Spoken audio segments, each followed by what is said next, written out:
Can a father lose his daughter because of the mistakes he made in the past? Back in the day, Tom held his daughter's hand through times of poverty, giving her every penny he could save.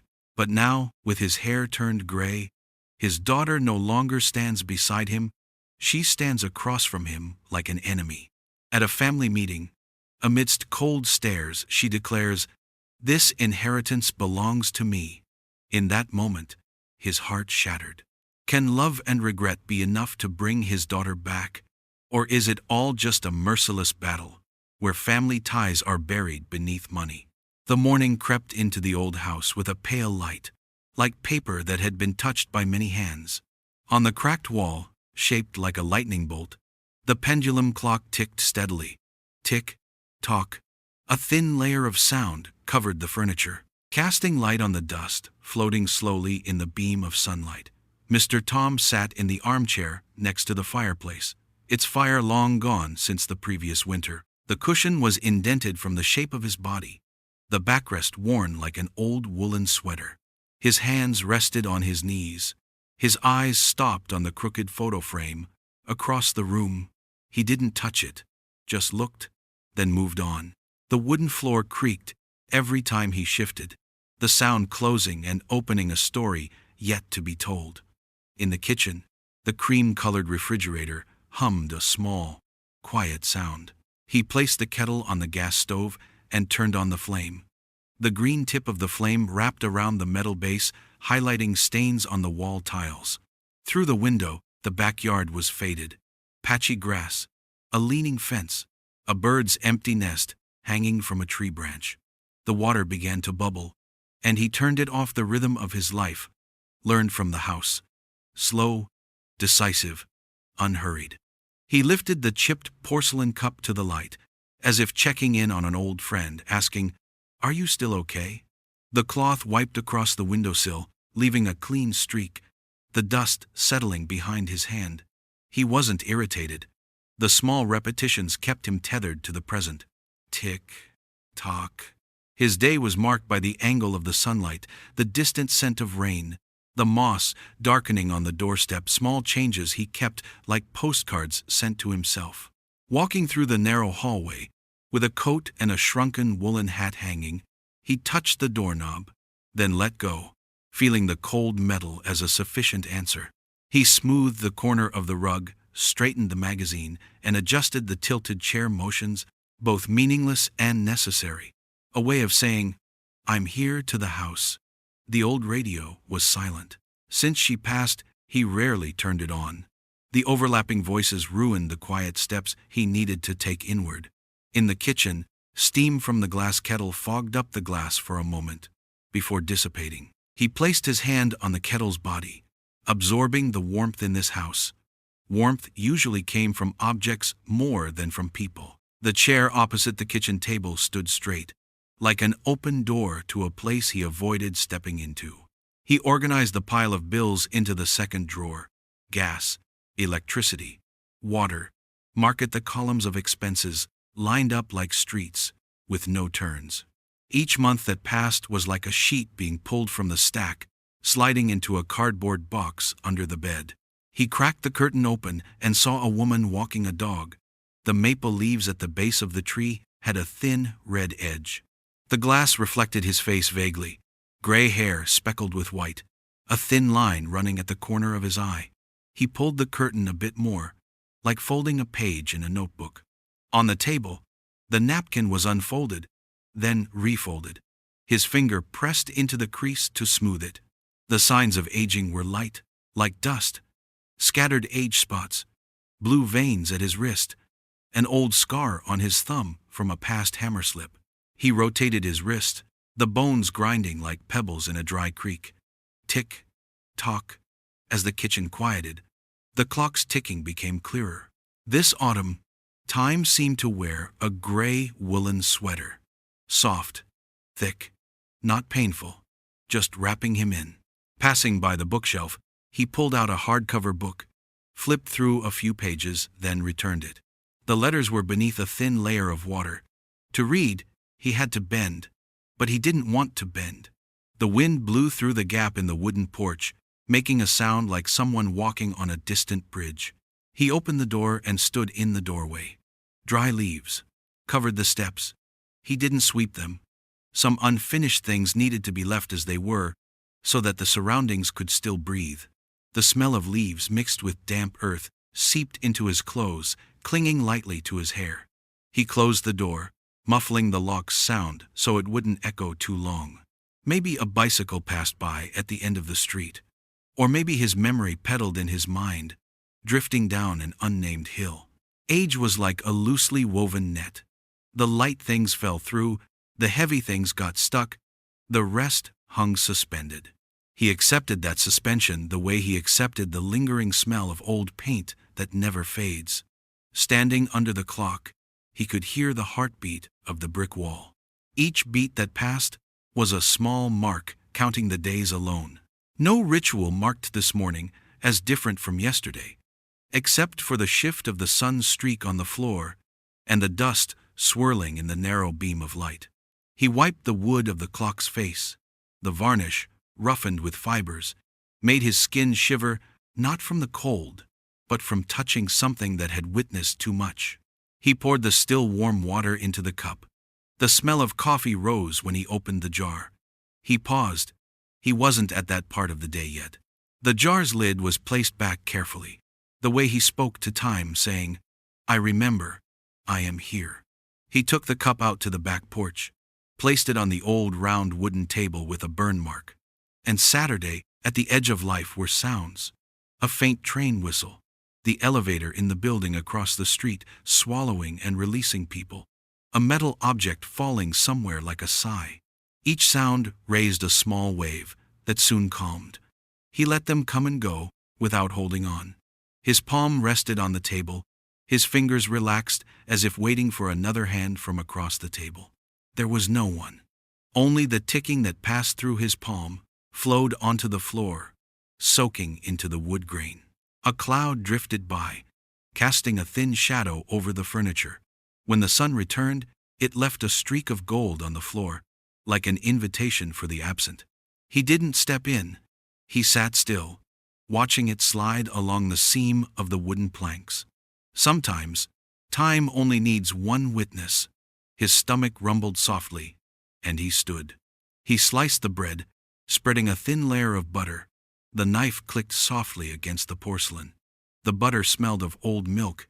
It must have been bought last week. He ate slowly, washed the dish, watching it rest in the sink like the moon falling into water. Tick, tock. The house had become more familiar with his warmth, or he had become more accustomed to the cold of the brick walls. Returning to the armchair, he sat down. The cushion molded around him like an empty space just filled. He closed his eyes, not to sleep, but to let his eyelids cover the room, to let the clock pass through two thin layers of skin into the quiet courtyard that opened inside, wide enough for one person to stand alone without fear. There he heard his own breath, and the house's long, slow, old, but still alive. He opened his eyes and saw the ceiling stained with a dry watermark, like a strange map of continents. He thought about borders that didn't need crossing, roads that didn't have to be taken. The bus he missed without regret.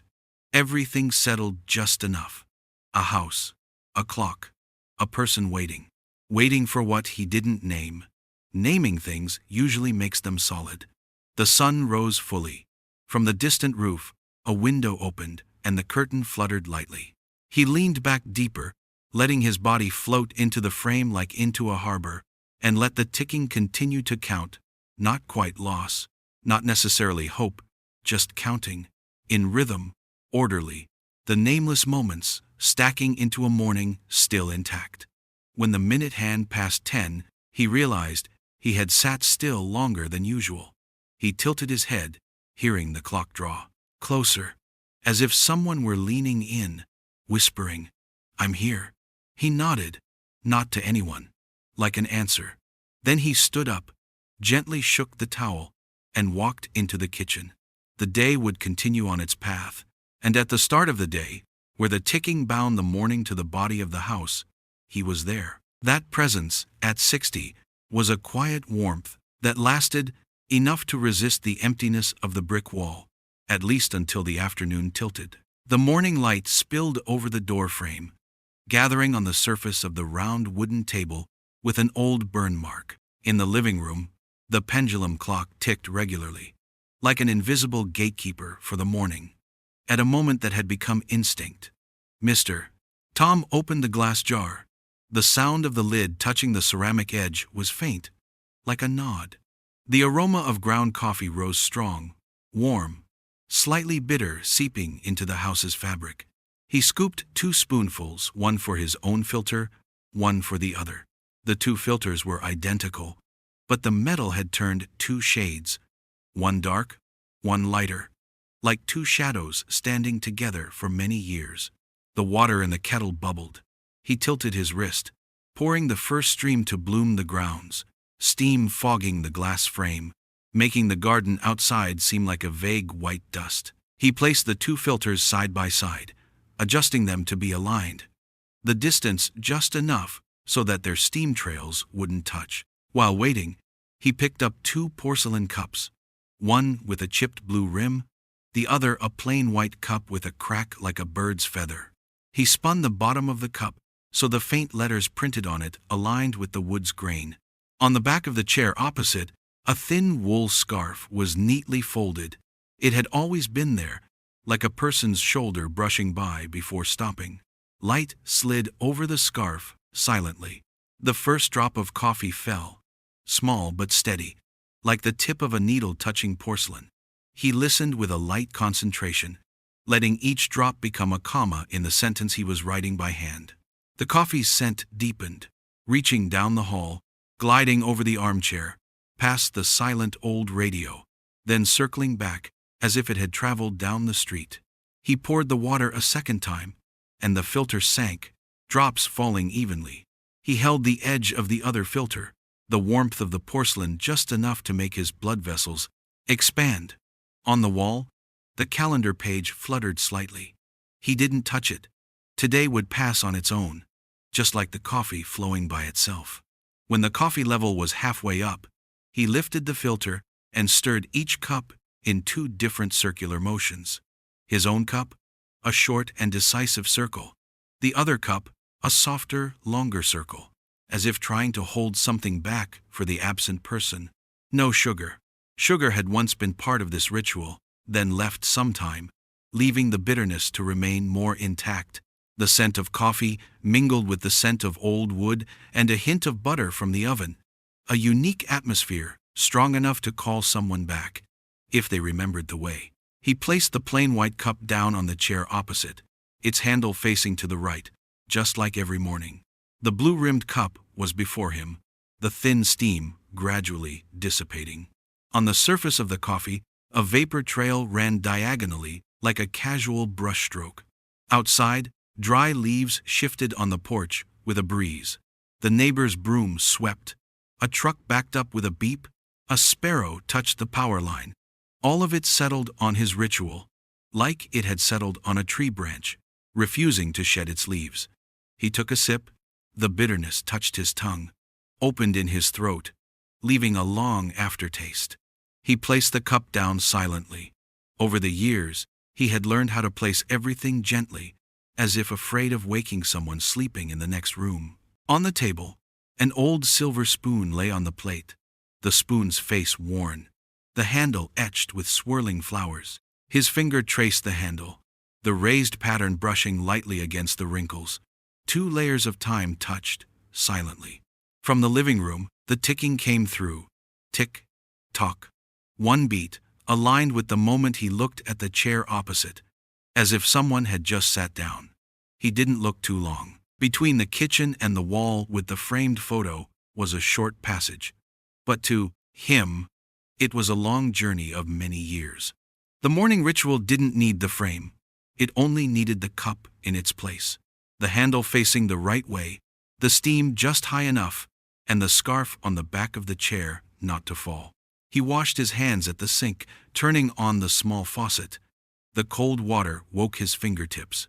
Returning to the table, he sat slowly so the chair wouldn't creak. He cupped his hands around his cup. The heat passed through the porcelain, touching his skin like an invisible road that always knew how to be present. The other cup still exhaled steam in a straight line. He tilted his head very slightly, as if listening to someone choosing their words. A streak of sunlight stretched, touching the foot of the cup. Inside the porcelain, the coffee darkened, gleaming with a thin layer of oil. Old mornings peeked through, the sound of wooden clogs echoing from the porch, a familiar shadow passing by the kitchen, lightly brushing his shoulder, as if to mark, "I'm here." Memory didn't manifest as images.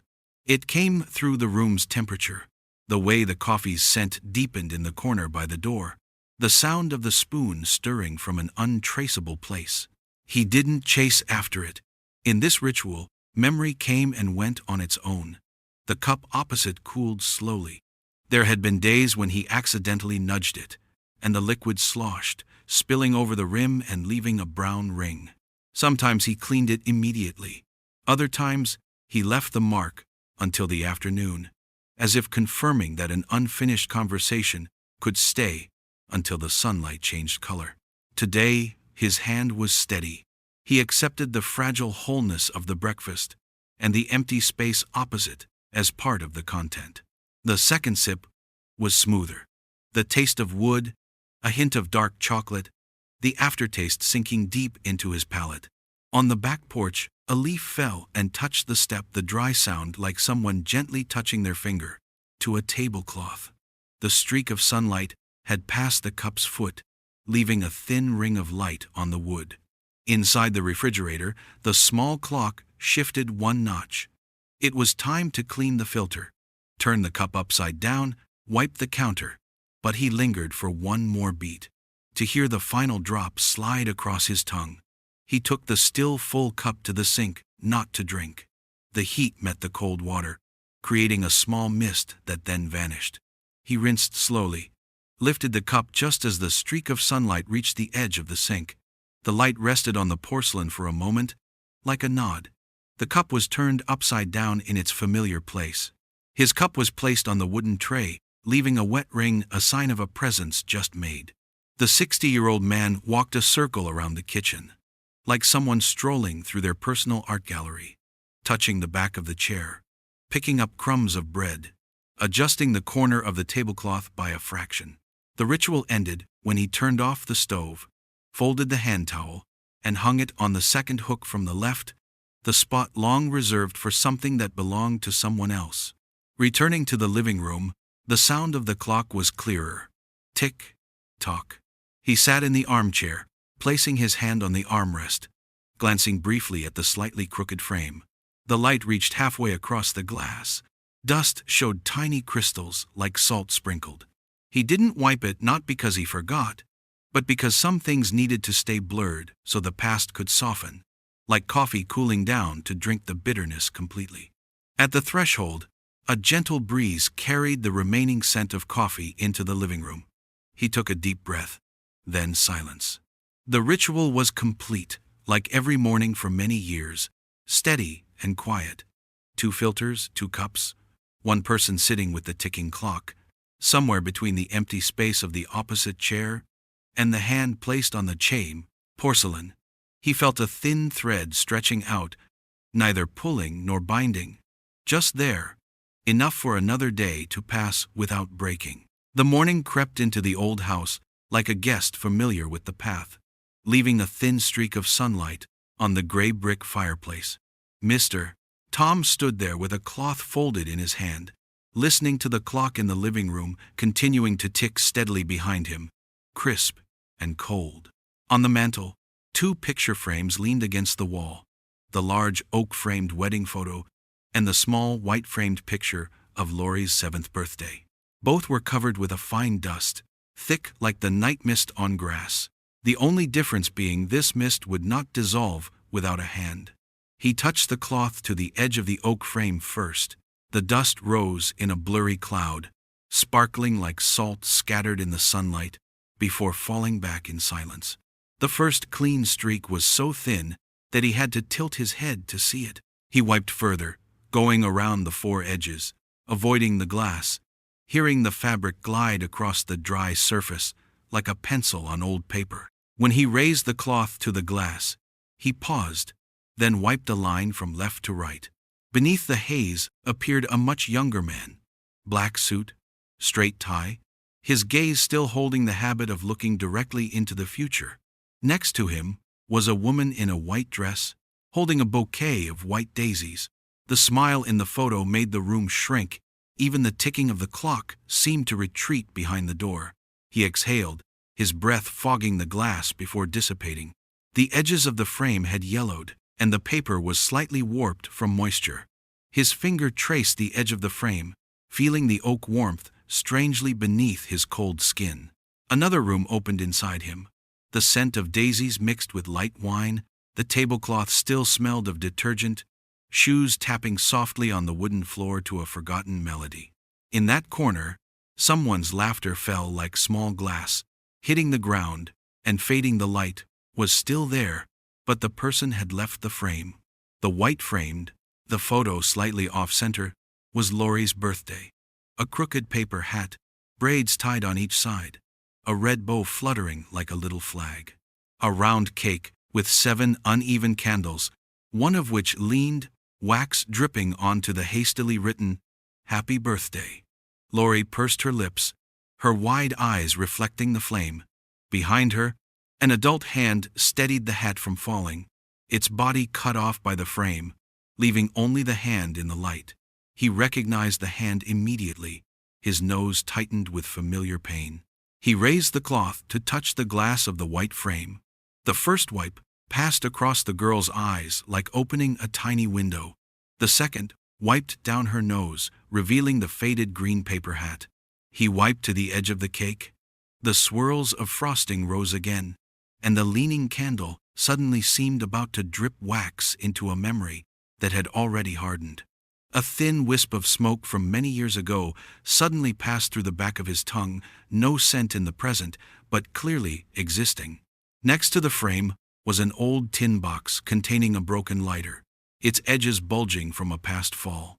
He picked up the box, wiped it clean, and placed it back in line with the grain of the bricks. On the mantel, everything stood in order, like a piece of music tuned to the right pitch. The oak frame, the white-framed photo, the tin box, the narrow old ceramic vase holding a few dry grass stems. This neatness wasn't for display. It was a way of maintaining balance when things inside were sliding. The light shifted slightly on the brick surface. From the porch, the wind blew a dry leaf across the steps. The sound soft, like a child's fingernail tapping on a table. He placed both palms on the mantel, his thumb instinctively resting against the corner of the birthday frame, holding it longer than necessary, as if blocking a wind no one could see.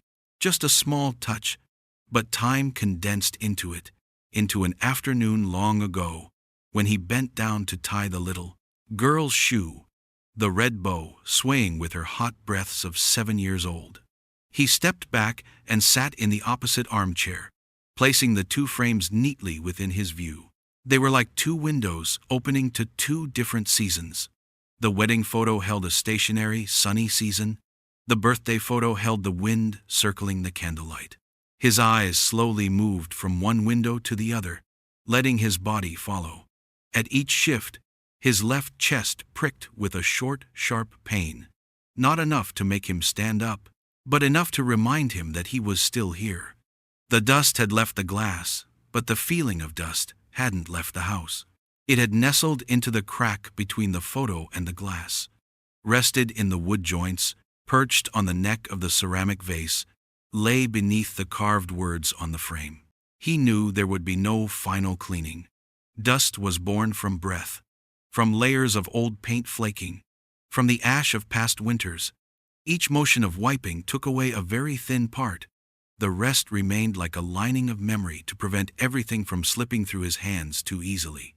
In the wedding photo, the young man's gaze looked out of the frame, as if aiming at a distant horizon.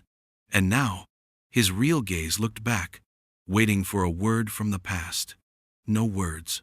Only the bouquet of wild daisies still white on the paper, while outside, the daisies had passed their season.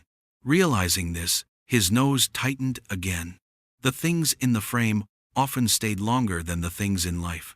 In the birthday photo, the moment just before blowing out the candles stretched out like a pause, her cheeks puffed halfway, eyes wide, the flame trembling. He remembered the small warmth of her hand placed on the table, fingers sticky with frosting, the innocent greed of a child wanting to touch everything at once: candles, cake, air. Memory flooded like a breeze with the scent of vanilla. He placed his index finger on the small scratch on the armrest. Strange how the wood scar matched the rhythm of his present breath. He stood up, moved closer, fixed the loose hook holding the oak frame. The frame straightened, and the room seemed to regain its backbone. With the white frame, he propped the backing so the photo would stop leaning. When he was done, he took 2 steps back and looked at both photos together. His breath slowed, like he had just lifted something heavy and placed it in its proper place. Everything was cleaner, straighter, but in his chest, there was a faint burning mark, exactly where he had once been familiar with the sound of 2 people laughing. He left that burning mark untouched, not soothing it. It was proof that something real had just happened. Wiping the dust from the glass, while also wiping across a thin plane between him and the closed-off years. Each wipe of the cloth pulled away a layer of haze, while also gently peeling away a layer of old skin, bleeding a little, warming a little. He placed the cloth on the armrest, not folding it quickly. His hand still held the smell of dry wood, the dust just stirred, the damp paper smell. He glanced at the mantel, as someone tending a garden checks the newly pruned trees. The oak frame on the left, the white-framed photo on the right, the tin box, the ceramic vase. The light remained unchanged. The dust temporarily retreated. He nodded slightly, as if nodding to himself.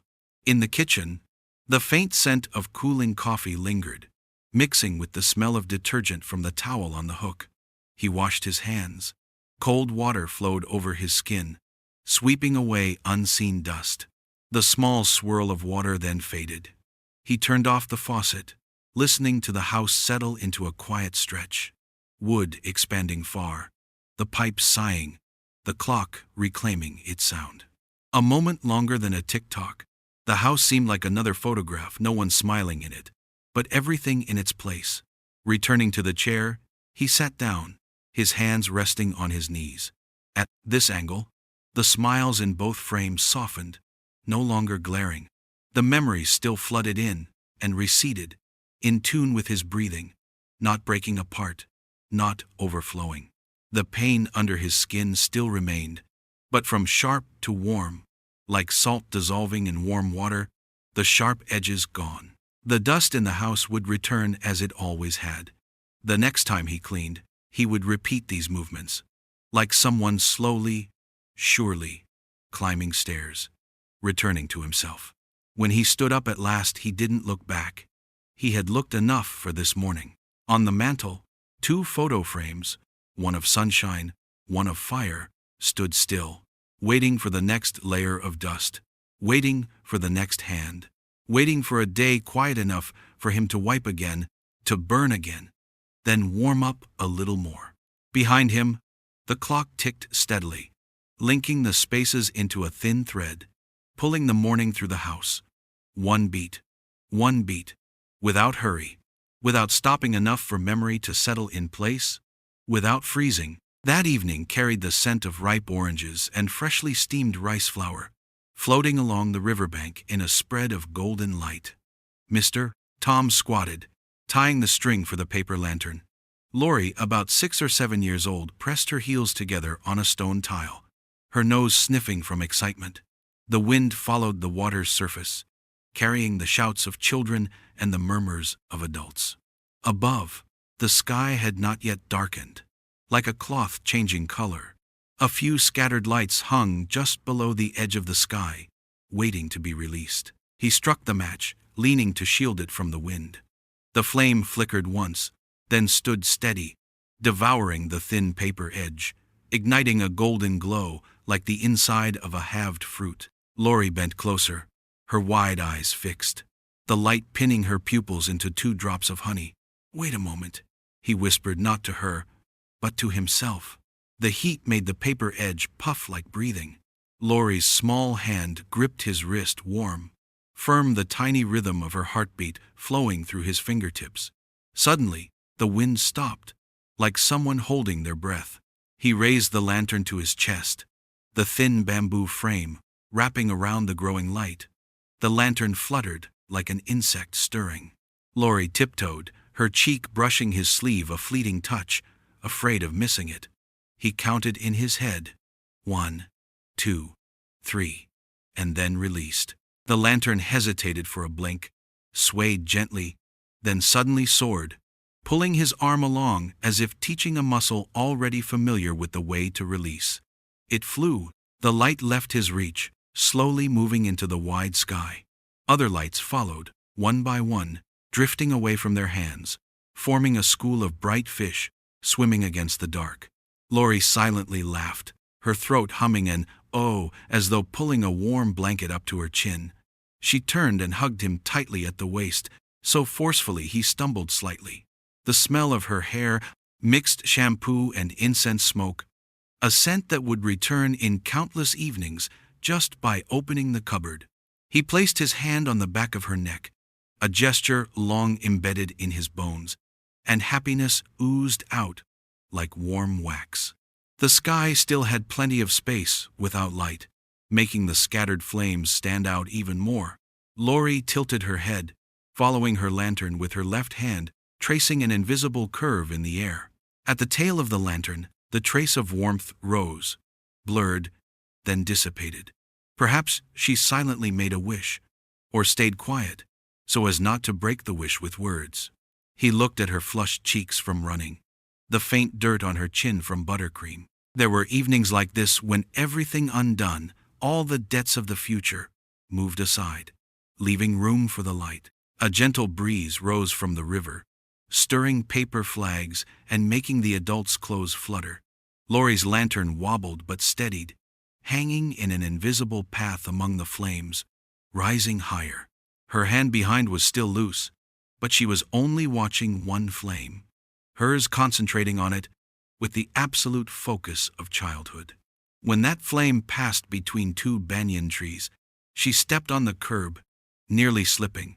He caught her elbow just in time. In that moment, their bodies were in perfect balance, just enough, like a step already practiced in their minds. Night deepened, and the laughter thinned out. He carried Laurie across the old iron bridge. She clung to his neck, her face warm against his back, her breath steady, smelling of sugar. A bicycle wheel rolled by, its sound thin like glass sliding on tiles. In the middle of the bridge, he stopped and looked down at the river, the embers floating under the water, forming another school of fish. Laurie whispered in his ear, 1, 2, 3, then fell asleep between 4 and 5. He resumed walking. That hug that evening made him believe there are things more enduring than seasons. As long as some rituals, some roads, some calls, and a hand placed in the right spot are kept, people won't lose each other. The lantern rose high, and then vanished. That wasn't sad. The sadness, if there was any, was when he looked up and could no longer tell which light was his. He didn't know that the small hesitation at his ankle that evening would later turn into a gap longer than the river itself. That memory glowed like a shard of mirror catching the sun. Just a twist, and the light stabbed his eyes. In the present, he stood in the living room, the room of the ticking clock, and the smell of rice flour, paper smoke, and children's hair suddenly touched his neck. There was no lantern here, only the thin streak of sunlight slipping through the curtains, settling into powder on the wooden floor. He closed his eyes, letting the lights of the past keep moving on the surface inside his eyelids. They flew one round, then another. The glow grew thinner, contracted into a dot, and finally extinguished like a flame on the end of a spent matchstick. He opened his eyes. The clouds gathered, and the room darkened. The mantel with the two freshly wiped frames, the cracked wall like before. The sound of the clock sank deeper, as if striking from behind the wall. He walked to the window, pulled the curtain wider to let more light in, but it wasn't enough to touch the corners. Inside him, the lantern had just gone out. No more paper burning, no little hand gripping his wrist, no soft "oh" in her throat. Only clean, thin darkness remained, like still water. He raised his hand to his neck, where the old night had left the warmth of a small breath, only to meet the cold. Under his fingers, the veins stood out like threads.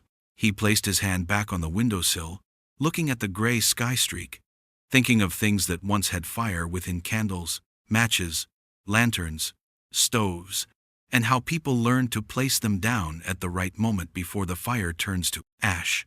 That lesson is slow and difficult, because it's usually late. Today, he didn't want to be the teacher of any lesson. He just wanted to stand still, letting the darkness bloom like a scentless flower. In the kitchen, the empty filter was turned upside down on the shelf to dry, leaving a dark ring of water. He traced around the ring, then wiped it with the cloth. A small motion made him recall the glow around the lantern's base just before it lifted off the ground. A glow that trembled but was firm. Memory has its own way of returning. Through scent, through images, through an ordinary ring of water. It opens up the whole sky, then quietly retreats, leaving the room as it was, with an older man in the same position, standing still. The evening quickly gathered behind the clouds. He switched on the ceiling light. Artificial light doesn't tell stories, it only brightens. The old lanterns scattered somewhere beyond the edges of memory, where his hands couldn't reach. He stood beneath the newly turned on light, feeling the thing inside him switch on too clearly. More than he wanted, then dimmed, leaving only the low floor lamp. That light was gentle, unforced, giving darkness the right to exist. He sat back in the armchair. The sound of the clock returned to its place on the wall, not in his bones.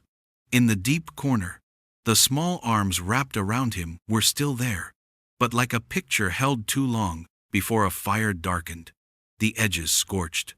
He didn't try to make it fresh. He let it lie down by itself. The lantern of memory had gone out, and what remained was soft darkness, enough for the eyes to rest, for the heart to stop squinting at the sharp light. Outside on the porch, the wind slipped through the wooden fence, whispering. He listened and nodded lightly, not to anyone. Inside, light and darkness divided their share without argument. He placed his palm on his chest, counting 3 breaths. Enough. Tonight would come along its own way, without the lantern to guide it. And somewhere, very high, very far, if there was still a light slowly flying, he didn't necessarily have to recognize that it was his anymore. The north wall of the living room has a crack running diagonally from the edge of the window to the fireplace, like a pencil mark that someone forgot to erase. Every winter, the crack adds a new strand of hair, and then closes up when it warms, never fully healing. Mr. Tom is used to looking at it the way one looks at the weather, accurately, helplessly. Sometimes, sunlight gets caught in the crack, forming a thin streak of light, like a road blocked midway. For 20 years, the house has learned to swallow the sound of people. In the evenings, he sits in the armchair, listening to the clock count into the emptiness. The last words still rise on the wall, like a poster, under the layer of paint. Dad never understood me. They no longer have sound, but the shape of the letters seems stamped into the plaster. Some nights, he places his hand on the crack, as if measuring the forehead of a person with a fever only to feel cold. Under the windowsill is a low wooden box holding a stack of unsent envelopes. Laurie's address written in many different styles, some neat, some trembling. Inside the envelope is only white paper with the smell of paper. Sometimes there are a few crossed out lines instead of words. Many times he wrote Laurie at the top and then stopped, letting the ink swell into a droplet, spreading to the edge of the line, drying like a missed word. In the small entrance cabinet, the old telephone gleams from being touched and replaced. Some nights, he picks up the receiver, hearing the empty dial tone flow into his ear, cold like wind through a metal tube. His finger touches the first number, old discipline pulling his hand down. At the edge of his eye, the second hook is empty, but it faintly suggests the shape of a thin sweater. He places the receiver back down, the sound of it hanging up softly, like dropping a pebble onto carpet. His wardrobe is half empty, the other half reserved for a season that has passed. Several hooks, without clothes, facing the window as if waiting to be called. On top of the wardrobe is a shoebox containing an old notebook. Among the pages of numbers is one with a folded corner. A list of things he thought he could have done differently. Arrived home earlier, skipped a meeting, nodded, instead of lecturing. The last line remains unfinished, without a period. In the first year after the argument, he kept his seat at the dinner table, leaving the opposite chair for the empty space, believing the silence would pass like a storm. In the 5th year, he replaced the curtains with the same old color to avoid it feeling strange. In the 10th year, he changed the light bulbs, noticing all the scratches on the wood more clearly. In the 15th year, the fridge broke, so he bought a new one but kept the old cat-shaped magnet from Lori, chipped. For 20 years, these small changes formed a survival map. Never throw away something that still carries the smell of a person. The floor near Lori's room, the door locked, the key kept in the ceramic cup on top of the wardrobe, has a faint streak like the path of sunlight blocked from entering. Occasionally, he stands in the doorway, not opening. In his mind, there's the room with wallpaper of shooting stars, the corner of the desk with pencils, notebooks, and a plastic bead box. He doesn't open the door to check. In memory, the room is still warm. In reality, perhaps the smell of damp has come. He chooses to stay with the warmer version. The wall outside the house remains silent. Every morning, he walks to the small market at the end of the street, gliding past the bread stand, stopping at the newsstand. The vendor changes several times, but the question, which paper today, never changes. He buys the cheapest one, not for the news, but for the sound of crinkling when he folds it. On his way home, he passes the post office. The glass door reflects the silver-haired man holding an unopened newspaper. Once, he asked about the price of a stamp for long-distance mail, then returned empty-handed, with no stamp, no address written. Since then, every time he passes, he looks straight ahead and walks half a step faster. On the other side of the wall, Lori's life has moved far away, and he only hears fragments. An old friend at the supermarket says, Lori seems to have moved to the East Coast. Another time, a Christmas postcard from his old company, with a sponsors list that includes a name that shares the same last name. He's not sure. He keeps these fragments like loose change, not enough to exchange for anything, but they carry weight. The phrase, "Dad never understood me," still lingers, no longer spoken by the young person, but by the objects. The hammer hanging in its place, the answering machine flashing a red light full of advertisements, the heavy cast iron pot in the corner of the kitchen, to block mice, though he's never seen any. At first he sought the fault, the time, the voice, the phrases starting with, "I just want." Later, the question lived with him like the furniture in the house, no longer sharp, but always present. On Lori's side, there are wounds too, things the house doesn't tell but the objects suggest. The drawer still holds a broken butterfly-shaped hairpin, something she once complained about when he clumsily removed her hairpins. The porch has a scratch from the little bicycle she learned to ride. The hallway wall has a high green ink mark, the handprint measuring her height. These small marks are like messages for the adults who used to be too eager to give directions. Standing alone, stern, they seemed like necessary discipline, but through small eyes, they could seem as big as a fence. He doesn't erase these marks, though he could. Sometimes, he places a ruler on the ink mark and measures again, smiling vaguely because it's higher than he remembered. Other times, he sits on the porch, touching the scratch, imagining her little legs, stiffening, her hands trembling, while holding the handlebars. He hears the labored breathing of the past running through his lungs before it fades. In his imagination, he becomes a bit quieter, taking a few extra seconds to respond, postponing the meeting until the next day. Late repairs don't change history, but they help him get through a day without bumping into the corners. For 20 seasons, the backyard has changed its face. Grass grows and retreats. Moss clings and peels. The fence leans a few degrees more. He adds another post, paints the wood strip, replaces the gate hinges. Small tasks keep his hands busy, so his mind doesn't open the mailbox under the windowsill. One afternoon, while wiping the windows, he sees his reflection blending with the sunlight faint, like the figure on the other side of the glass when it rains. The house reflects like a way of speaking. There's a smudge that only cleans up when you accept that it belongs to the glass. By the 20th autumn, the light entering the house has changed not because of the sun, but because the branch outside the window was pruned. The light is more direct now, exposing the dust in the cracks. From the window, he sees the crack partly covered by the new leaves. He doesn't know what that signifies, only noting it like noting the weather. Somewhere in the city, people are hanging lights. Somewhere by the river, other children are learning to let go. He thinks of Lori like thinking of a lantern that has gone beyond sight. No longer seen, but assuming it's still flying. On a light rainy evening, the phone rings. He stands up too quickly, the armchair sliding lightly.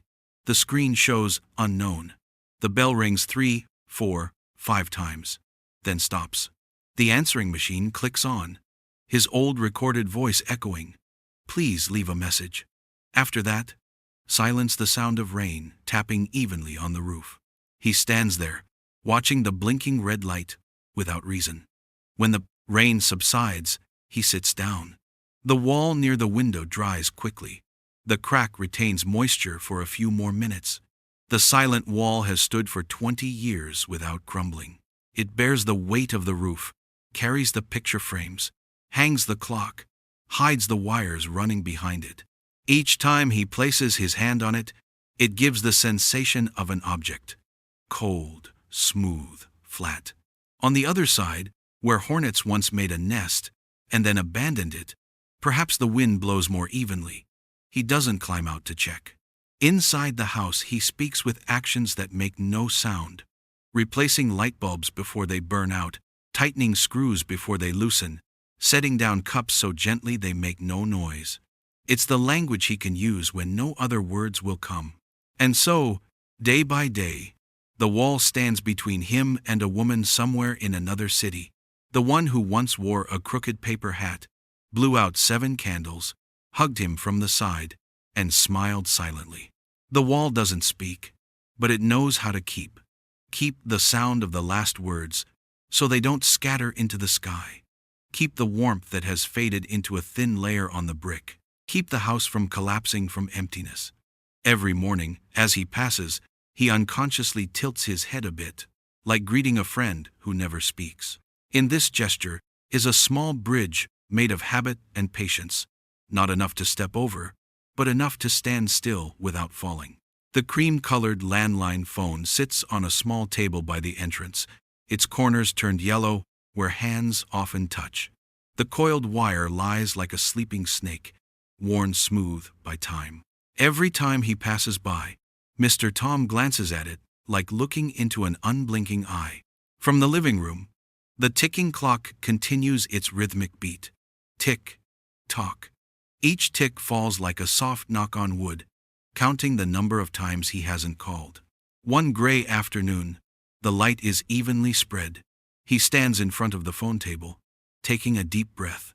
The palms of his hands are slightly sweaty. He lifts the receiver. The hollow tone flows into his ear, cold like wind through a metal tube. His index finger rests on the first button, a number he has memorized since the days of paper phone books, then stops. He lightly presses, and the dry beep sounds like a grain of sand falling into a ceramic bowl. Tick, tock. His finger retreats, and he places the receiver down so gently that it nearly makes no sound. He steps back, as if releasing a prickly creature. In the bottom drawer, there is a folded sheet of paper, a few rows of phone numbers written in different styles. His handwriting through the seasons, and only one name, Lori. There's the number from his old apartment, likely disconnected now. A mobile number from a provider he no longer remembers. And a new line with only the first 3 digits written before he stopped. The ink smudged like tea spilled in a cup. The paper's edge is lightly torn, a sign of unconscious tension from his fingers. He sits down in the chair by the wall. From here, the pendulum moves like the steps of an adult walking late at night. He opens the old flip phone. The faint green screen lights up. The numbers appear and vanish because he doesn't dare press call. The signal is full. In the house, the silence is full as well. He recalls a winter afternoon when he dialed the full number. The phone rang 5 times before the machine's voice. The number you are calling is no longer in service. He hung up before the word again. Another time, he called at a time when his child was surely busy, hoping it would go to voicemail. But when the other end picked up, a stranger's voice said, "Hello?" He apologized, saying it was the wrong number. His hand shook, as if he had dropped fragile china. In the kitchen, a coffee filter lies face down to dry, leaving a circular water stain. He wipes it with a cloth, then returns to the table as if searching for a familiar path in a forest. He lifts the receiver again. Tick, tock. The sound of the clock echoes in his remaining ear, like someone standing close, whispering, "Don't." He counts to 3, presses. 1, 2, 3. The buttons fall like pebbles dropped into old water. By the 4th number, his tongue is dry, and his throat tightens. He places the receiver down. There's no anger, no tears. Only the smell of dusty paper and the faint warmth of the phone cord. He leans against the wall, gazing at the ceiling with old streaks. Perhaps what he fears is not the words he will speak, but the words he will hear. The responses feel like seasonal winds. True, but sharp. "I'm here, son. I'm sorry. Are you okay?" Each word like a brick, placed off-center, causing the wall to fall on the nearest person. Tick, tock. Another time, he prepares as though meeting an old friend. Shaving, changing into clean clothes, placing a water jug beside the table, opening the window to let in fresh air. He practices the first sentence in his mind. "Hello, it's Dad." The sentence feels heavy, like a coin with edges. He tries, "It's me, Dad," lighter, but then remembers, Dad may only be used in memories. His heart pounds against his chest, like someone hesitating to knock. Tick, tock. Once, he set the answering machine to pick up automatically. He dialed the number to the end, letting the phone ring more than 3 times before letting the machine answer. His recorded voice echoed, "Please leave a message." On the other side, silence. Silent, like an empty room. The red light blinked once, and then went out. There was nothing to listen to. Tick, tock. Outside, a truck slowly crawls by, its windows vibrating lightly, the sound fading into the walls and then disappearing, like stones sinking into the earth. He places the phone within reach like an unread book. He opens his notebook, with its corner folded. Under the heading, "Things I Can Say," a few bullet points. "Are you eating well? Is it too cold in that city? If you don't want to talk much, just let me know you're okay." He finds that the simplest words are the safest, not pushing anyone, just pointing in one direction. He practices writing Lori on the opposite page. The L slightly leaning, the O tightly closed, the R shaky, and the I late, like ink drops. He folds the notebook like hiding an unclear photo. Walking past the hallway mirror, he catches his own reflection, his shoulders slightly hunched, his right hand open as if just letting go of something heavy. At the corner of the glass, there is a fogged streak, the trace of an unfinished sentence. As night falls, the house's breathing changes. The evening makes the ticking sound of the clock seem closer. He switches on a small light by the phone table. The soft yellow light makes the objects quieter. He thinks of the scenario where "hello" would sound, and he would not realize whether it's his child's voice before it cuts off. He imagines another scenario, just the beep of the answering machine, and he would leave. "It's Dad. You don't need to call back. Just let me know you're okay." That sentence flows like water in his mind, heavy, like a piece of stale bread on his tongue. He switches off the light. In the dark, the pendulum keeps swinging. He lies down, his hands on his chest, listening to his heartbeat and the clock striking, slightly out of sync. Between the two beats, there's a place where the sentence from 20 years ago lies still, like a sleeping fish. He closes his eyes, imagining the keyboard lighting up in his mind, dialing the last number, hearing the ring, hearing someone's voice say, "Hello," until he can't take it anymore. He opens his eyes. The ceiling still streaked, the smell of wood holding the evening's air. In the morning, he walks past the phone table, as usual. Unconsciously, he traces a thin streak of dust on the receiver before pulling his hand away. The morning makes the tick-tock sound sharper, clearer, as if it has a definitive opinion about courage and hesitation. He doesn't argue. He makes coffee, places 2 cups on the kitchen table, with the white cup's handle facing the empty chair. The steam fogs up the glass. When it clears, the phone reflects faintly in the window like a fish at the bottom. Before going to the market, he sticks a small note on the edge of the table. "Call after lunch." The handwriting is in all caps, bold, with a slight slant.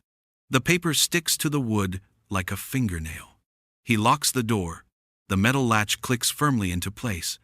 At the market, he buys a small loaf of bread, some apples, and a new packet of coffee.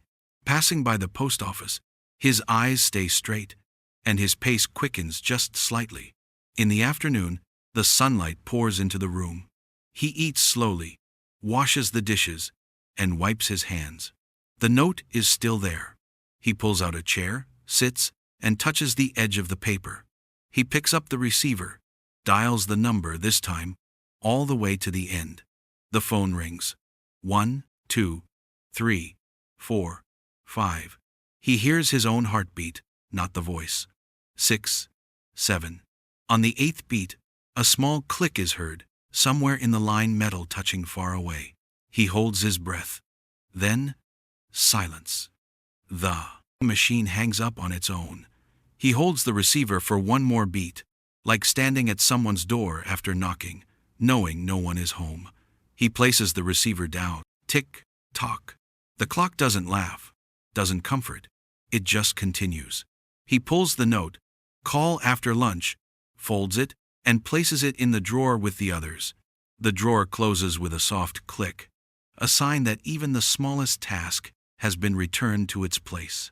The afternoon tilts. From the window, he sees a boy riding a bicycle, still clumsy on the handlebars, light streaks slipping through the shadow under his chest. He lets it pass. On the wall, the pendulum moves, its tick-tock arranging small stones into a worn path through the day. On that path, the phone is like a stone that can't roll.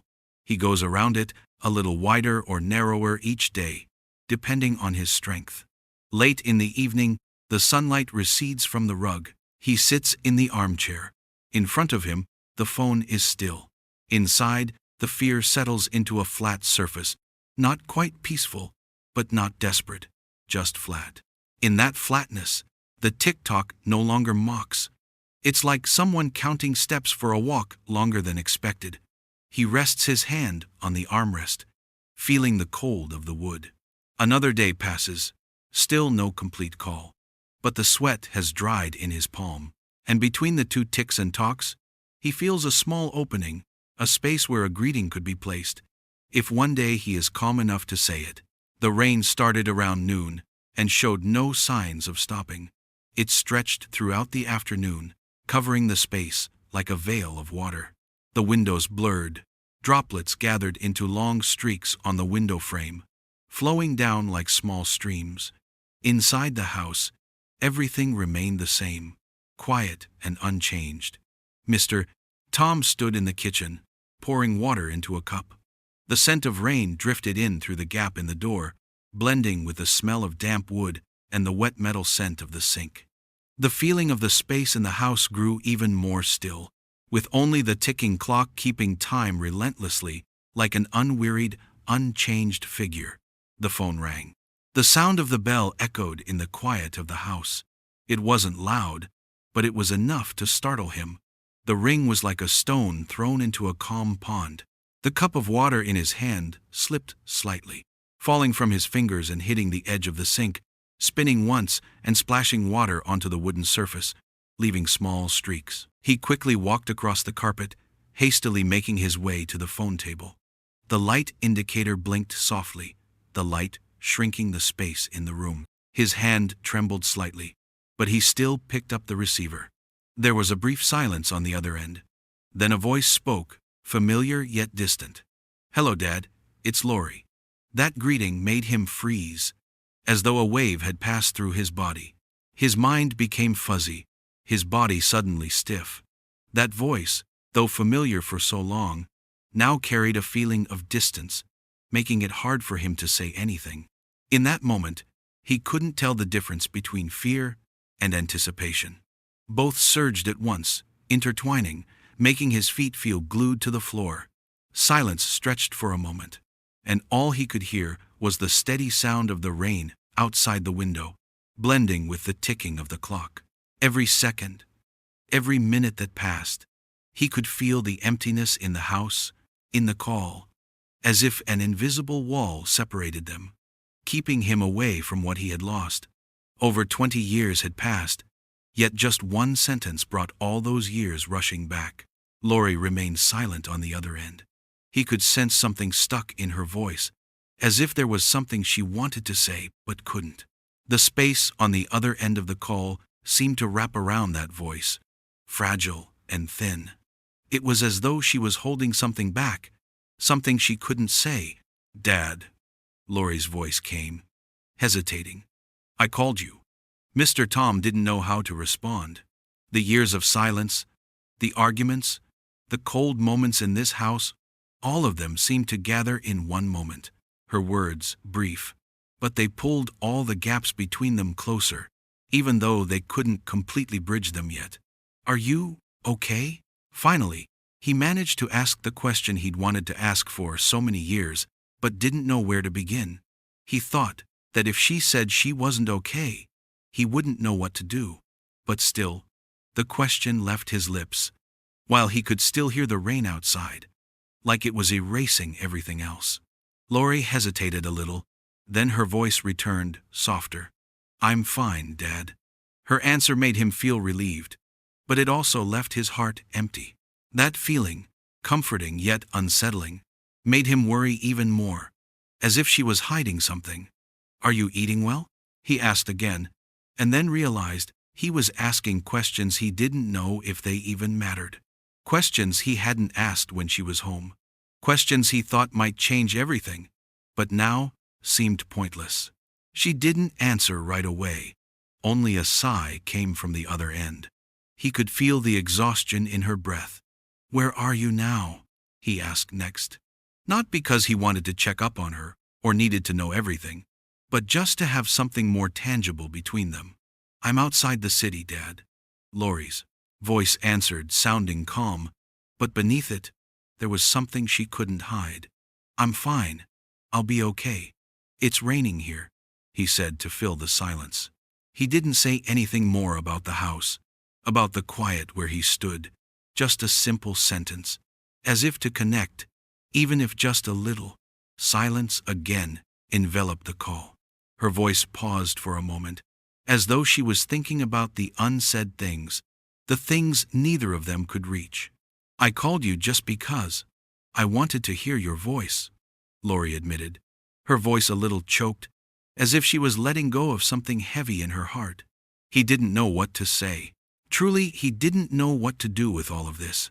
But he couldn't let her go without a response. "I'm here," he said, then smiled slightly, as if comforting himself. Lori's voice quietly responded, "I just wanted to call, to hear your voice." Her words felt like a deep breath, like a door slowly creaking open after being shut for a long time. Neither of them knew what to say next, but at least this moment was real, a connection they needed. "I'll call back," Lori said, and he could feel she wanted to say more, but didn't know how. "Okay," he replied simply, but with acceptance. The call ended. The empty beeps rang in the receiver again, but this time, he didn't hurry to hang up. He listened to the rain outside, listening to the space in the house, and inside, he felt a small change, a part of the past being erased, if only temporarily.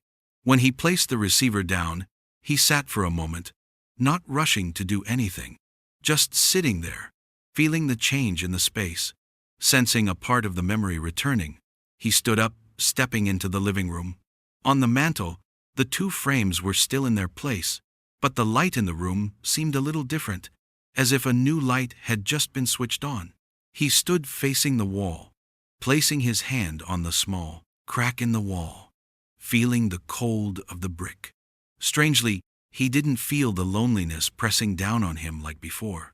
Though there were no promises made, though there was no direct meeting, he knew one thing. This call had changed something. A distance still remained, but at least it had begun to shrink. The years of separation couldn't disappear immediately, but at least, in this moment, he could feel his child's presence, even if only through a phone call. He turned back to the window, where the light from outside shone, blurred in the rain. Another day had passed, but he no longer felt the loneliness he had before. This fateful call had opened a small door inside him. After the call, Mr. Tom sat still in the living room, the dim light from the desk lamp casting a pale glow on the wood surface, worn down through many years. The living room remained the same, but he could distinctly feel a difference in the atmosphere, the silence, which no longer felt familiar. On the mantel, Laurie's photo, taken when she was a child, remained quietly in place. Her smile in the photo was bright, full of joy and innocence. Those memories, the memories of a young, happy and close Laurie, came flooding back, suddenly and powerfully. Mr. Tom stared intently at the photo. The face in it, the bright, sparkling eyes of little Laurie, a simple yet beautiful moment, frozen in time. It seemed like just yesterday, but now, those memories felt like a different world. A world without the pain and distance he was facing. The house was silent, except for the steady ticking of the grandfather clock, like a reminder of time constantly passing, a time he couldn't return to, a time he couldn't undo. But Laurie's voice on the phone had disrupted everything. That voice, still his daughter's, but how strange it sounded now. No longer lively, no longer familiar as before. It was like an outer shell, hard and cold, through which he could no longer recognize his daughter. That feeling made him shiver, not only because of the strangeness, but also because of the great distance between them. This distance was not just created by time, but by words left unspoken, wounds never healed, and silences that had lasted too long. Mr. Tom placed his hand on the photo, feeling vaguely the coldness of the glass. His fingers were warm, but the glass was icy, making him feel a clear separation between the past and the present. That cold feeling wasn't just from the glass, it was also a feeling about himself. A man who had missed too many opportunities, too many precious moments to be Laurie's father. What could he do now to fix things? Or could he only sit there, waiting for his daughter to come back, passively, unsure of what to do next? He sighed softly. What had he done wrong? Why had his daughter become so distant? Why could she carry this distance within her when all he wanted was to heal everything? So many unanswered questions spun in his mind. The truth was, he didn't know what his daughter was like now. His little girl, once so innocent, had probably changed so much, becoming someone he couldn't recognize. Was this change his fault? Had he created this distance, a distance that couldn't be filled by just a phone call? Mr. Tom stood up and paced around the room. A part of him wanted to open the door, step outside to breathe, to feel the fresh air, but another part of him kept him in this house, where memories of Laurie still lingered. The view outside was blurry, and the air in the room seemed as thick as his thoughts. His eyes returned to the photo, and he felt a sharp pain in his heart when he saw Laurie's smile. Was that smile just a distant memory? Had he blurred those memories by not spending enough time with her? By not listening? By being too caught up in work and his own concerns? Once again he looked at the photo, and once again he asked himself, did his daughter still remember those days? Did she still hold on to a part of the father who had forgotten how to truly be a father? He sat down in the armchair, the light from the desk lamp gently illuminating the wood surface, casting a faint streak of light on the opposite wall. The thoughts in his head were like waves crashing against the rocks, endlessly coming back with no way to control them. From the other end of the line, Laurie's voice came like a reminder. Where are you, Dad? A question and a demand. A demand he didn't know how to answer. The silences between them grew longer, and he didn't know if there was anything he could do to shorten them. He returned to old memories. The moments he had missed. The times he hadn't heard his daughter cry. The times he hadn't recognized the need for hugs, for genuine questions of care.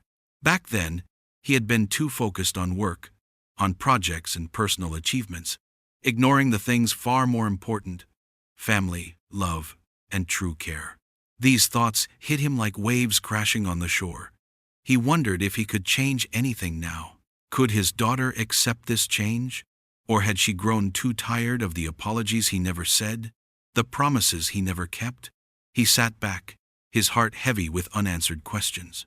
Laurie's voice, though still his daughter's, now sounded like that of a stranger. A choking feeling rose within him.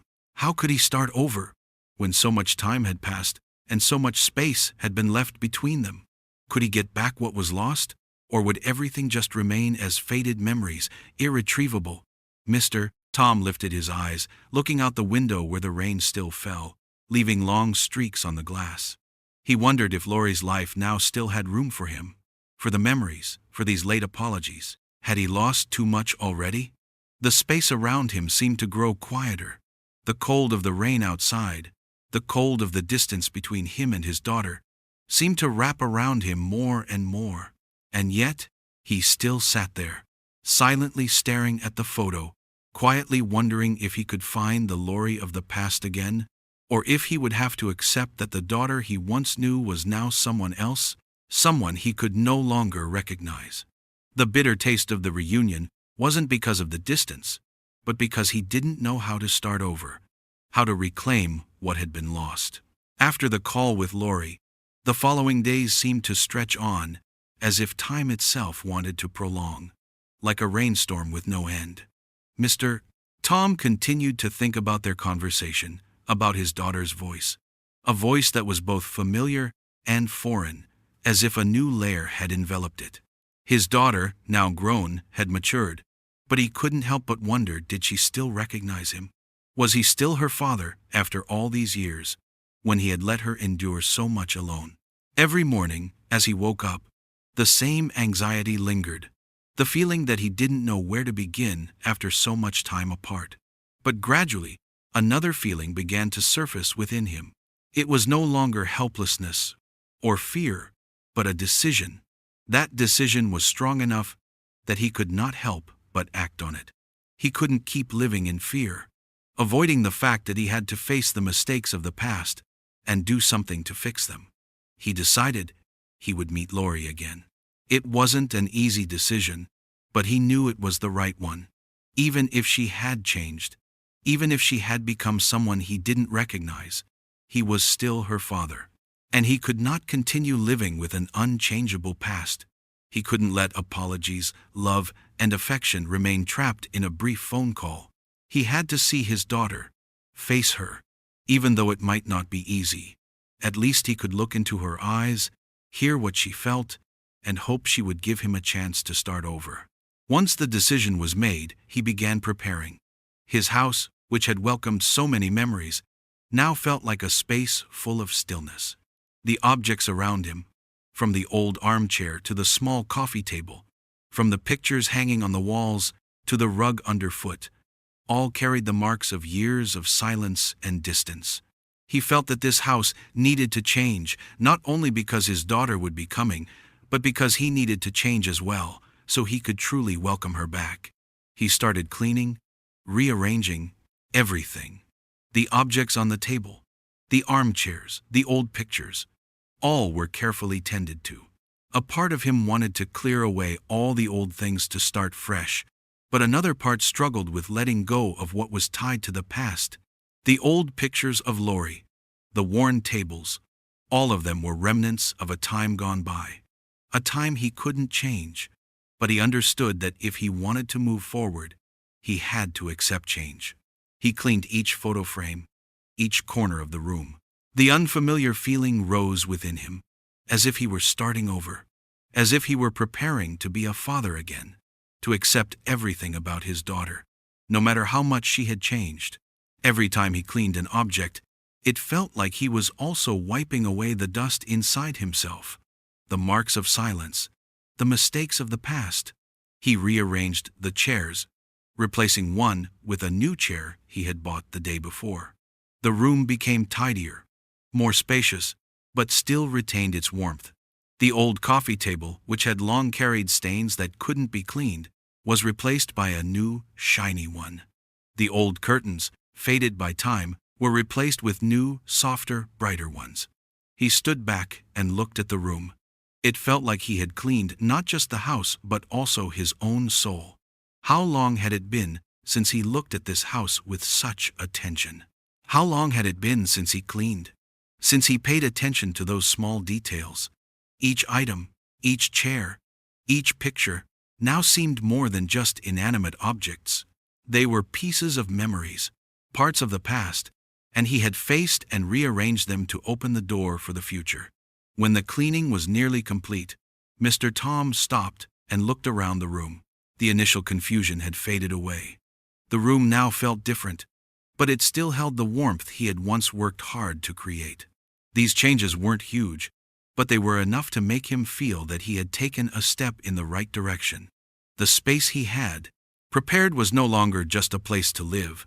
It was a place where he would meet Lori again, a place where he would welcome his daughter back once more. He couldn't help but think of the doubts in his heart. What would this meeting be like? Would Lori still be herself? Would she still remember the old days? Could she forgive him? Or were there still wounds in her heart that he couldn't heal? These questions kept swirling in his mind, but he knew he couldn't just stand still. He had to step out of his shell of fear and face his worries. Every time he thought about meeting Lori again, he felt both anxious and hopeful.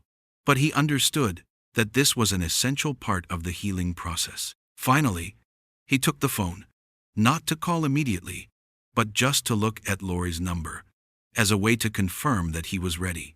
He dialed the number, feeling his heart tighten a little, and then waited. The phone rang for a while, and then his daughter finally picked up. There were no words immediately, just a moment of silence. But that brief silence carried a strange warmth. "Dad, I'm here," he said, his voice hoarse but resolute. The sunset slowly descended, casting a soft golden light over the familiar street of Tom's house. The last rays of a long day illuminated the house, creating a warm and peaceful scene. But inside, he did not feel the same. A feeling of unease rose in him in waves, like waves crashing against the shore without end. The rain had stopped long ago, but the air in the house still held the dampness, like the long wait he hadn't been able to erase. He stood by the window, his gaze deep and thoughtful, looking out at the small street that still remained as quiet as ever. Dry leaves from the maples had fallen onto the ground, rolling along with the wind, creating long trails on the earth. The street was quieter now. The sound of passing cars was rare. Only the rustling of the leaves and the wind blowing through the trees remained. The whole atmosphere felt still, and he stood there alone, in a room that no longer held enough warmth. But his mind wasn't here. It was out there, where the car he had been waiting for days was coming. The sound of the engine gradually grew louder, stronger. He felt it with every beat of his heart. The sudden silence in the house felt heavy, as though something was pressing down on his chest. Each passing moment made his heart beat faster. Hope and anxiety intertwined, each feeling seeping into every cell of his body, preventing him from standing still. He had never felt such a long wait. Lori's footsteps, the sound of the car getting closer, seemed to pull everything he had gone through in his life back to the present. He thought of Lori, of the years of separation, the endless arguments, the sleepless nights when he couldn't stop thinking about her. Now, when his daughter was about to return, he didn't know what to do, what to say. Would she come with an open heart, or still carry with her unspoken wounds? Would she still be the child he had loved, or had she become someone else he couldn't recognize? He looked out the window, his eyes following the car, now approaching the gate. The headlights of the car lit up the road, reflecting off the water droplets left on the ground after the rain. The lights flickered coldly, forming a path for him, leading him toward an uncertain end. The only thing he knew was that he couldn't stop. Only a short distance remained before he would meet Lori, before he would see his daughter after so many years apart. The car stopped at the gate. He could feel every sound, every movement of the person inside the car like the beats of his heart. His eyes never left the road, knowing that Lori would soon be standing at the door. Every second, every minute passed like slow footsteps in a dream. But this dream wasn't as peaceful as the stillness. It was filled with anxiety, longing, and the heartache of a father. The car door opened, and a figure stepped out. He saw Lori, but not as he remembered. Lori stood there, her face no longer carrying the innocence he once knew. The features of her face now seemed more hardened, her eyes not as bright as they used to be. His daughter had changed a lot, not just in appearance, but in how she viewed the world, how she felt about everything. That realization hit him like a small shock to his heart. Lori was no longer the little girl he had watched over every day. Now, standing before him, was a grown woman who had lived in a world where he was no longer present. His daughter stood quietly, gripping her handbag, her eyes glancing over him but not stopping. She kept her distance. He could feel the defensiveness in her gaze. Lori didn't speak immediately. She just stood there, in the dim light of the street lamp, as if searching for something in the air, in the space, or in her own heart. She looked down for a moment before finally looking up at him. Her voice came softly but clearly, revealing the heaviness in her tone. "Hello, Dad," Lori said, hesitating, as if unsure of what else to say. She tried to smile, but it was a tired smile, devoid of the joy, the trust that once existed. Tom stood silently, feeling the instability in every movement of his daughter. Lori had changed, but she was still his daughter. That strange feeling made him feel like a stranger. They had been apart for so long, hadn't talked for so long, and now they had to face a reality neither of them had prepared for. Tom smiled faintly, but his smile was full of confusion. "Hello, honey," he said, his voice low, gentle, but with a slight tremor. "It's been a while. You've grown so much." Those simple words carried so many emotions. He didn't know what else to say. All the words he had prepared in his mind now felt foreign. Lori looked at him, her eyes narrowing slightly, as if searching for sincerity in his words. She didn't rush into the house, but stood there, her deep eyes watching him. An invisible distance still existed between them, even though they stood so close. But in that moment he understood that this distance couldn't be erased overnight. It would have to be built back, step by step. Tom moved slightly, as if he wanted to approach Lori but hesitated. In the end, he just stood there, silently, allowing his daughter to come closer.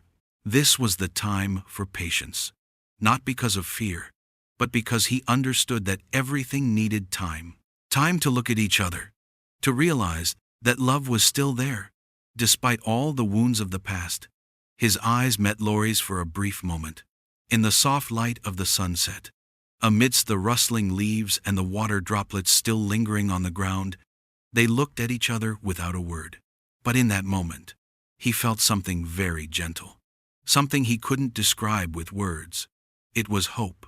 Hope that despite all the years of separation, everything could begin again from here. In that moment, he understood that despite the difficulty, despite the time it might take, he wouldn't give up. His daughter was still his daughter, and he was still Lori's father. No matter how wide the gap, love would be the bridge. A bridge they could cross together. Finally, Lori took a step toward him. They both stood there, in the soft light of the sunset, as the sound of autumn leaves continued to rustle, like a gentle, soothing melody. The long wait, the longing over all these years, had finally borne fruit. And although he couldn't be sure what would come next, Tom was ready to start again. Lori stepped into the house, tightly holding her expensive leather handbag, walking steadily, but with a weariness that was evident in every movement. Despite her outfit exuding elegance, a sense of exhaustion radiated from her every step. The sharp click of her high heels echoed on the wooden floor, like unfamiliar footsteps, no longer carrying the lightness and softness of her childhood. Her eyes looked at Tom wearily, as if she hadn't rested for a long time. This wasn't the gaze of a daughter missing her father, but the gaze of someone who had endured too much pain and failure. Tom stood there, watching her, his heart overwhelmed with mixed emotions. His daughter had grown up, had a life of her own, a job of her own, and carried burdens he couldn't fully understand. But when he looked into her eyes, he sensed something like an unhealed wound, a pain Lori could no longer hide. He wanted to say something, but all he could do was stand still, letting his daughter enter the familiar yet unfamiliar space. Lori placed her bag on the table, then gently sat on the sofa, silent for a few seconds. She took a deep breath, then looked directly at Tom, as if preparing herself for everything she was about to say. "Dad." Her voice was slightly hoarse, as though it had been weighed down by too many burdens over the years. "I need money to save the company. If you really love me, help me." Her words hit him like a slap in the face. Tom was stunned, not expecting their meeting to begin this way. His breath seemed to catch in his throat. What was happening? After all the years of silence, all the years of separation, was Lori coming to him now with only one request? Money? All the love he had held on to, all the hope for a meaningful reunion, now shattered before his eyes. He couldn't stay silent anymore. All the pent-up emotions from years of silence suddenly erupted, like a storm crashing onto the shore. "Lori, for 20 years, not once did you check on me. Not once did you say a word to let me know you were alive. And now you only need me for money?" His voice trembled, not out of anger, but from an overwhelming pain he couldn't hide. He couldn't understand. He couldn't accept how his daughter was treating him. Why money? Why not an apology? An explanation for all the years of distance?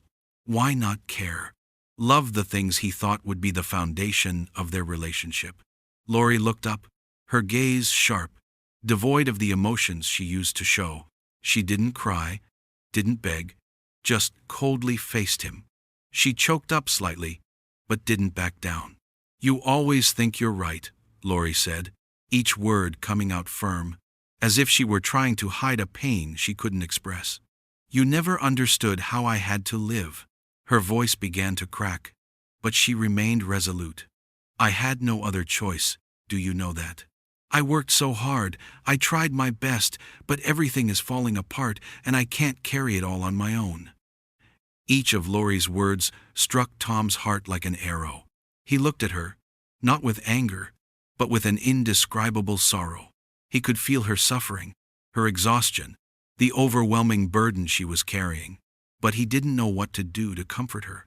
Money? Could money really solve everything? He could give her the money, but would it really help her, or would it make things worse? He couldn't just look at his daughter in a financial crisis without seeing the pain in her eyes.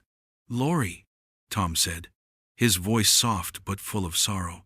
"I don't understand. I've missed so much, but you've changed so much too. You need money to save the company, I get it.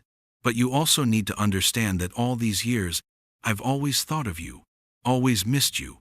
You can't just ask me for money and forget everything we've been through." Lori looked at him, the tension in her eyes slowly fading, but not because of his words, but because of the exhaustion within her. She sat silently, not saying anything more. A heavy, suffocating silence filled the room. Finally, Lori stood up, turning towards the window, looking out as if searching for something in the familiar surroundings. "I'm not a child anymore, Dad," she said, her voice lowering. "I've had to take care of everything on my own. I can't keep living in the past, in those beautiful memories. I have to live with the reality. And the reality is, I need money to save my future." Tom watched her, a sense of emptiness overwhelming him. The long years couldn't be saved with a meeting like this, and no amount of money could change everything. But at least he knew one thing. In his heart, his love for her had never disappeared. Would that love be enough to heal the wounds that had festered for 20 years? "You don't have to carry everything on your own, Lori," he said, his words more sincere than ever. "I'll help you, but not because of the money. You're my daughter, and I'll always be here, no matter what you need. But I also hope you understand that love isn't just about material things. It's about sharing, understanding, between a father and his daughter." Lori didn't turn back, but she clearly heard every word he said. She didn't know how to respond, but in that moment, there might have been something softening in her heart, though it was hard for her to admit. The room was silent. No explanations, no perfect answers, just two people, standing amidst waiting, exhaustion, and wounds yet to heal. But at least, they had a meeting, a conversation that, after so many years, finally took place. The light in the living room gradually faded as darkness began to envelop the space. The entire room was silent. Only the heavy breathing of two people standing across from each other remained, each carrying a pain, a misunderstanding that had lasted too long. The air seemed to thicken, the tension so palpable it could be felt, as if the entire world was waiting for a decision, an action, a word that could break the silence. Tom stood still, looking at Lori, but in his eyes there was not just anger, but also profound heartache. Her words, asking for help because of money, still echoed in his mind. Why had everything ended like this? Could all the fatherly love built over the years be wiped away by such a request? But he couldn't deny. The worry and pressure Lori had been under was unavoidable. His daughter had grown, and life hadn't been easy for her. The financial pressure, the work, and all the burdens she had to bear could make anyone hard and cold. But was it really all about money? His eyes never left Lori, but now the gaze wasn't angry anymore, but understanding, sorrow, and a hint of disappointment. He realized that, no matter what Lori asked for, no matter how many conflicts there were, she was still his daughter. And she was also a victim of the pressures life had placed on her. Maybe she didn't want things to be like this, but the years of distance, the wounds that hadn't healed, had made her unable to choose any other way. And he, the father, was still here, helpless, not knowing what to do, not knowing what to say to help her, to heal the wounds in her soul. Lori stood there, her eyes not daring to meet his, her hand clutching the handbag tightly. She could sense the disappointment in his eyes, but within her, beyond the weariness and tension, there was a feeling of helplessness she couldn't express. She hadn't talked to her father for too long, hadn't shared her burdens with him. But now, facing him, she realized that, no matter how many words, no matter how many reasons, the wounds in her heart hadn't healed, and they couldn't be healed by words of love or material help. Suddenly, Tom moved toward the table, where the family photo still lay. He stared at it for a long time, his gaze empty.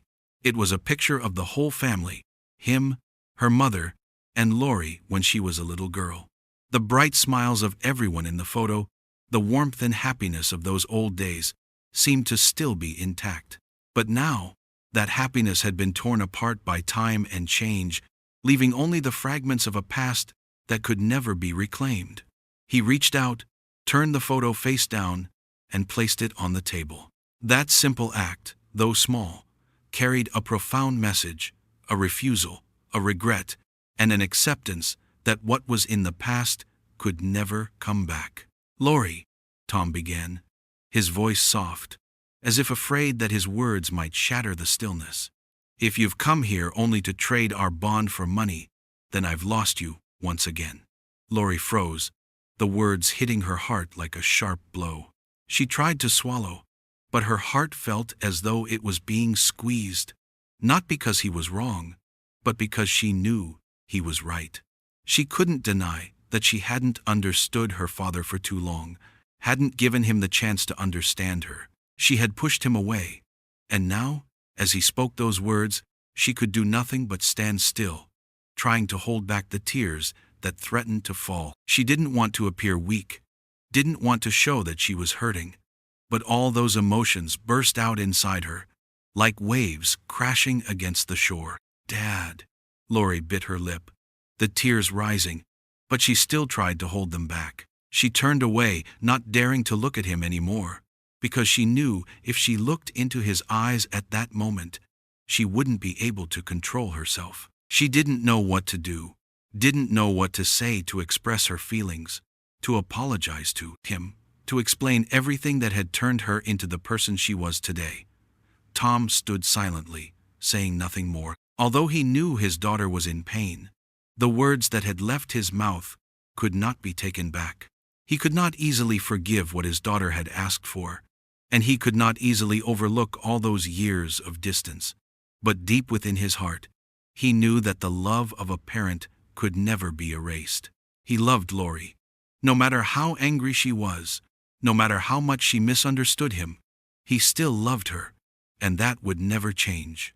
Lori stood still, not daring to turn back to look at him. She felt the pain, the loss in her heart, like an old wound that had never healed. She wanted to say something, but didn't know where to begin. All the words seemed exhausted. All the reasons seemed meaningless. All she could do was stand there quietly, trying to hide the tears that were flowing. Finally, Lori turned and walked away, saying nothing more. Each step she took felt heavy, like the weight in her heart. Each movement reflecting the exhaustion and depletion of someone who had endured too much in life. No apologies, no explanations. She just walked away, as if trying to escape everything, as if wanting to separate from everything that had long since ceased to be herself. Tom stood still, watching the back of his daughter, his heart filled with sorrow. This moment, though he had prepared for it for so long, still felt unbearably painful when it arrived. All he could do now was accept it. Accept that love alone couldn't fix everything, that sometimes wounds too deep and too old could not heal easily. The family photo, turned face down on the table, remained in its place, untouched, as a reminder of a past that had passed, a past that could never return. And in that moment, Tom understood that life wasn't just about love, but also about choices, the painful decisions each person had to face. Day by day, Tom began to adjust to his life alone. After the tense encounter with Lori, he no longer sat waiting in silence, no longer waited for something distant. He realized that, although he couldn't change the past, he still had the power to choose how to live in the present. The sleepless nights, the thoughts piling up about the years that had passed, gradually gave way to a new thought. He couldn't keep living in pain, in regret for what was lost. He needed to change, not just for himself, but for what he could still do for himself. Every morning, before the sun rose, Tom was up early. He didn't have to rush, but he knew he needed something to keep his mind sharp, to avoid being swept into negative thoughts. The house, which had been neglected for so long, was filled with dust and the marks of time. But now, each morning, he started something new, simple tasks that gave him a sense of starting over. He tended to the garden, trimmed the overgrown branches, wiped down the old armchairs in the living room. These gentle motions, these tasks that didn't require much effort, helped him rediscover a sense of contentment in life, something he had long forgotten. Every day, he spent at least an hour tending to the garden. The surroundings gradually began to change. The flowers he had let wither from neglect were now blooming again. The roses, jasmine, and chrysanthemums that he had planted when he was young had now sprouted, showing off their colors under the sunlight. He loved watching these flowers because they were a part of a life that had been forgotten, now cared for, and bearing fruit. The smell of the damp earth, the scent of the flowers drifting through the air, made him feel like a part of him was coming back to life. Caring for the garden wasn't just a way to forget his worries.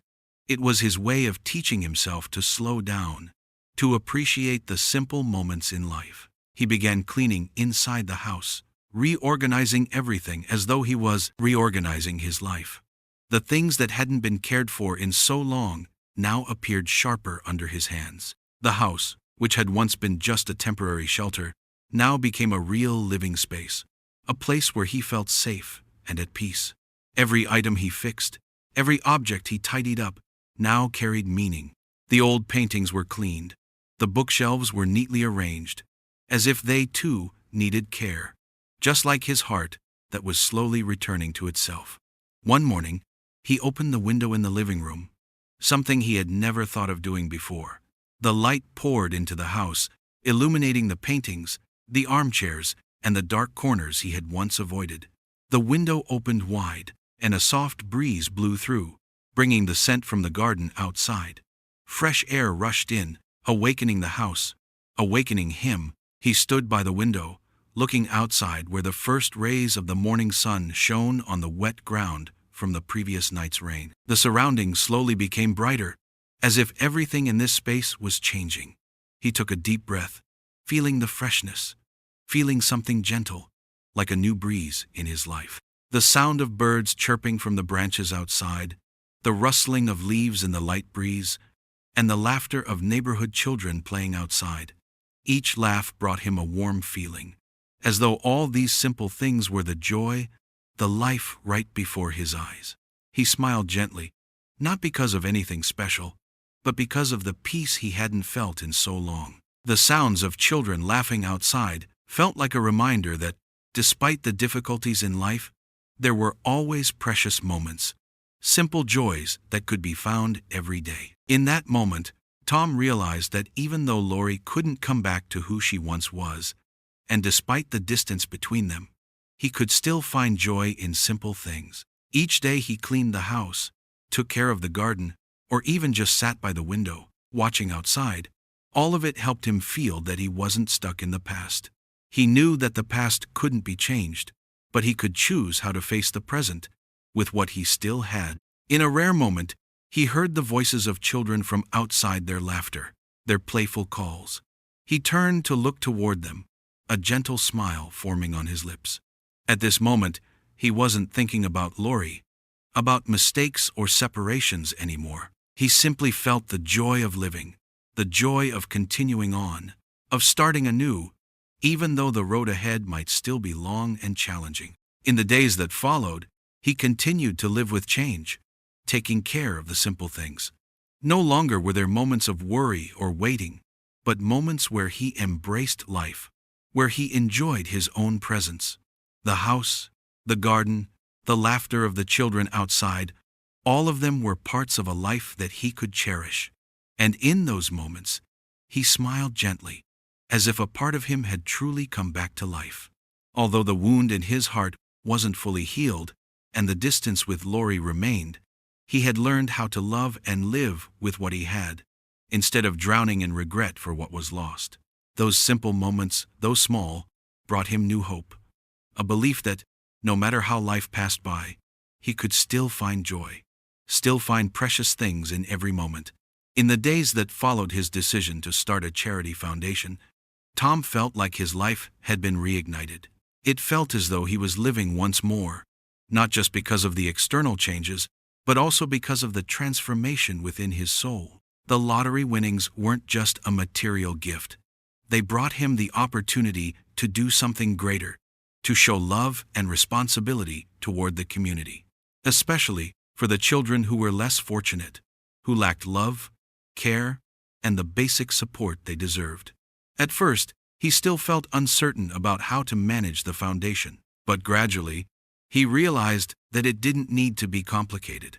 The most important thing was that he had to stay true to himself, to maintain sincerity and determination in every decision he made. He met people who shared the same passion, those who had been involved in charity work. They shared invaluable experiences, helped him organize fundraising events, connect with other organizations, and, most importantly, guided him on the right path to use the money for something meaningful. He decided that he wouldn't just give money. He wanted to create real opportunities for the children.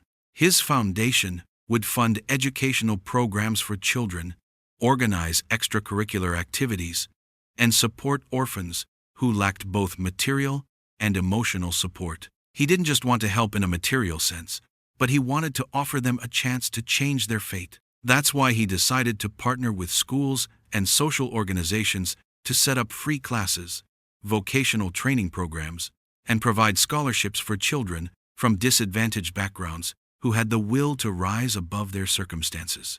Every time he received reports on the projects funded by the foundation, he felt an unusual joy in his heart. It wasn't because the fund was growing, but because he could feel the hope these children had found in the new opportunities, in the classes that he and his partners had created for them. These children were going to school, learning new things, seeing a world much larger than the dirty walls of the slums. This was what he had always hoped for. One of his visits to a center funded by the foundation left him with an experience he would never forget.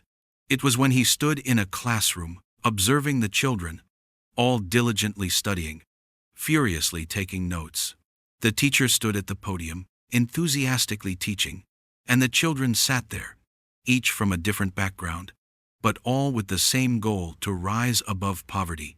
He looked into the eyes of each child, and in those eyes, he saw gratitude and belief in a brighter future. When the class finished, one of the children approached him, grabbed his hand, and asked, "Uncle Tom, you're the one who helped us learn so many things, right?" The innocent question from the child made Tom choke up. Just a simple question, but it carried so much emotion. These children, though young, had already felt the change that his foundation had brought. He smiled, gently patted the child's head, and said, "It's not me, it's you who have made it. I just gave you the opportunity." From that moment on, Tom no longer felt like just an old man living a quiet life with no purpose.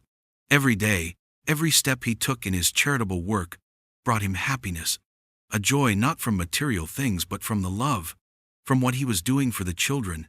He realized that, although life wasn't perfect, and although he couldn't change the past, he could create a better future for others. One day, when he sat by the window in the living room, the afternoon light slowly filtering through the curtains, he felt a strange peace. His thoughts no longer lingered on the past, nor were there worries about the things he had missed.